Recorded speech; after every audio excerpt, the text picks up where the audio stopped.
So, a big bulk of the customers coming in these days is the popularity of higher end German vehicles Audi, BMW, and Mercedes-Benz, to name a few. But the challenge is so many of these higher end luxury vehicles came with subpar multimedia systems. By that, I mean small enclosed little screens, which are totally out of date. Well, here comes RDVFL with a very unique screen upgrade solution that we're going to learn a bit more about today. Joining us now is their owner of RDV Technologies, Mr. Rich Disclafani. Rich, when I saw this, needs a little bit more explanation because what you're touting here is this is a screen upgrade solution. So what can you tell us? Thanks, Ben. Great to be here again, like always, and excited to talk about the new screen upgrades that we have for the Audi, BMW, and Mercedes vehicles. And these replace the OEM screen, keep the factory radio intact, and give you all of the features that the car did not come with. All right, before we go too far, Rich, I want to make sure that our audience understands what it is that we're talking about because you said that we're upgrading the screen, yet we're still retaining the original radio. Can you just clarify that so everybody understands what we're about to get into?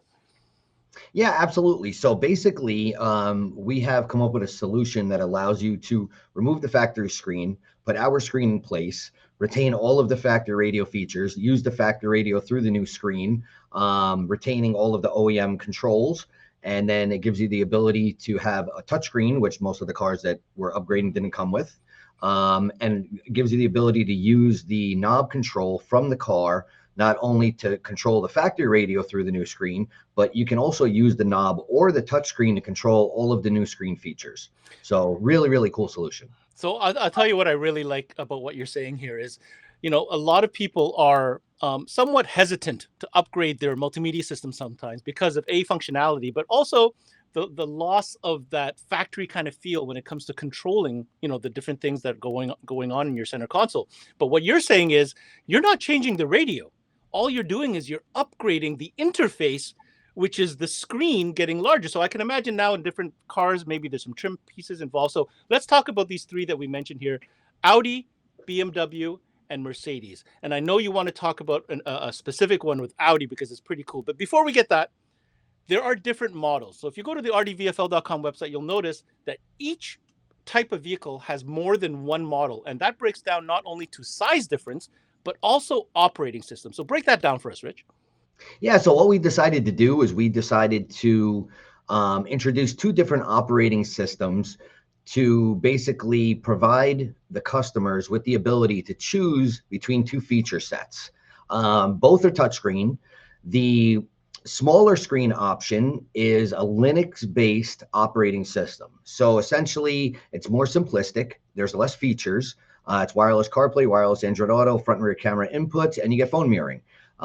There's less customization to it. So it's a more basic upgrade from just a non-touchscreen vehicle with a smaller screen to a touchscreen capable setup with a more simplistic iOS or operating system base to it.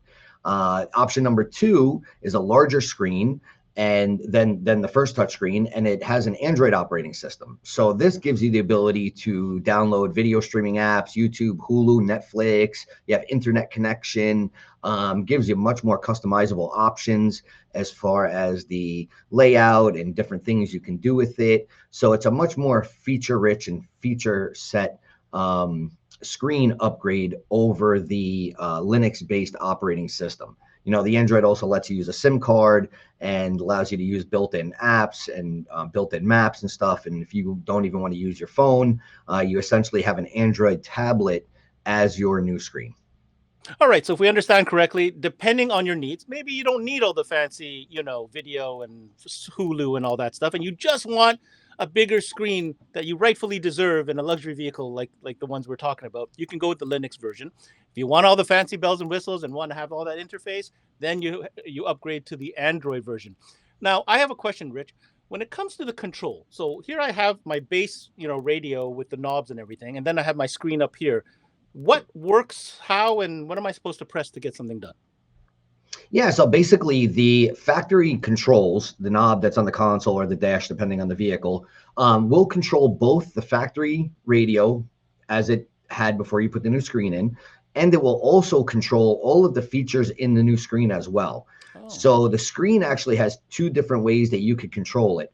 All of the features that come in the screen can be controlled either by the factory controls or by touchscreen. The factory radio itself that you're still utilizing is only going to work through the factory controls as it did before you put the new screen in. So all of the features built into the new screen will work from the touchscreen. Everything else will work from the knob. So when you go back to the factory radio, if you're accessing any of the factory radio features, you just use the knob as you always had, and you still see it displayed on the new screen. In most cases, we enlarge the factory screen image as well and scale it to the new screen. So your factory screen is also now bigger as well, not just the the features provided by the screen itself. that would include like camera image would be bigger as well then, right? When you're Correct. looking at, oh, that's amazing. So even safer, you get to see more from the same camera that Absolutely. you had before. All right, really Yep. cool. Yeah, and if you have parking sensors, they still were retained. They still overlay over the camera image and everything else. So you don't lose any of the factory safety Amazing. features or any of the factory features at all. Yeah, that's really what makes your solution so unique, is that you're not losing anything. You're only gaining, and it's very smooth. It's not intrusive, right? You're not cutting Correct. wires. You're not putting in a harness. You're simply upgrading the interface and a larger screen. Okay, let's Correct. talk about, I noticed you have a couple models behind you. Walk us through a little bit of what you got there behind you. Yeah, so basically we have a couple pieces on display here. Over here we have our Mercedes solution. This is for NTG5, and this one actually has the Android screen connected to it. And you can see that I'm using the knobs here to navigate through. If I want to go back to the factory Mercedes screen, I just hit car info. I don't have the radio actually connected, so all you can really see is the screen. You can touch the screen, or you can press and hold the return button to get back to the new screen. But you can navigate everything through here. You can go through all of the apps, and you can select whatever apps you want. We got Chrome, we have the Play Store built in, obviously, Google Maps, and then you can download whatever other video streaming apps you want to it. There's already YouTube on here, Netflix on here. So this gives you the ability to use either the touchscreen or the knob. You could swipe through, you could change the theme. So you have like a classic theme, you have a more modern look to it. So you could change the background. You could do a bunch of stuff as far as customizing on the Android side. And then over here on our Linux-based option, this is our BMW and VT system right here.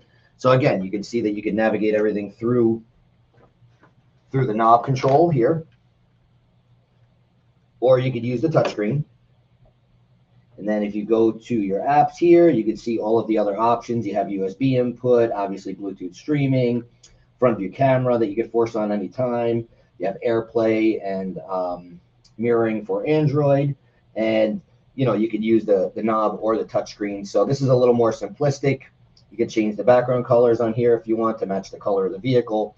Orange is usually a BMW color, so I have the background set up right now for orange. And yeah, really, really, really nice, straightforward, very fast, responsive. Both operating systems are using the best chipsets that are available on the market for these types of devices. So they're very fast and responsive. There's no lag. They work extremely well. Both have wireless CarPlay and wireless Android Auto, front and rear camera inputs. And then, like I had mentioned, the Android system, you could download whatever apps you want to it. You can use it without a phone, put a SIM card in there. So really, really, really nice options. So the different size screens for Mercedes and BMW, the Linux-based screen is a 10.25-inch touchscreen. And then the Android-based system is a 12.3-inch touchscreen. So not only do you get more features and more options with the Android, but you also get a larger screen as well. Then for Audi, we have a really nice solution where the Linux-based smaller screen is actually an 8.8-inch screen, and it's an OEM fit. So basically, instead of having like a tablet style sticking up, the screen recesses into the dash with a brand new trim piece, and it keeps that OEM fit and look, and really, really keeps the aesthetics clean and OEM looking. So a lot of people really want to keep that OEM look. We have that available for Audi. Most of the Mercedes, the screens are already sticking up out of the dash. So you keep that tablet look just with a bigger screen. But in the Audis, we wanted to go a different route with the Linux-based screen and keep it really an OEM fit and finish. and give that option where people just don't want to change the look of the dash as much and have something sticking up. The OEM fit for the Audi is really, really nice.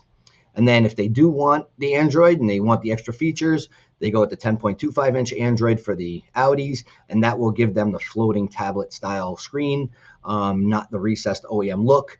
So you have the best of both worlds there. You have two options, and really, really covers all of the bases of the needs of the customer and what they're looking to do as far as, using the screen, whether it's just CarPlay or Android Auto or cameras, or if they want the full video streaming suite and customization. So really, really nice to have different options available for the different vehicles, and also be able to, offer different solutions for the same vehicle as well, depending on the customer's needs.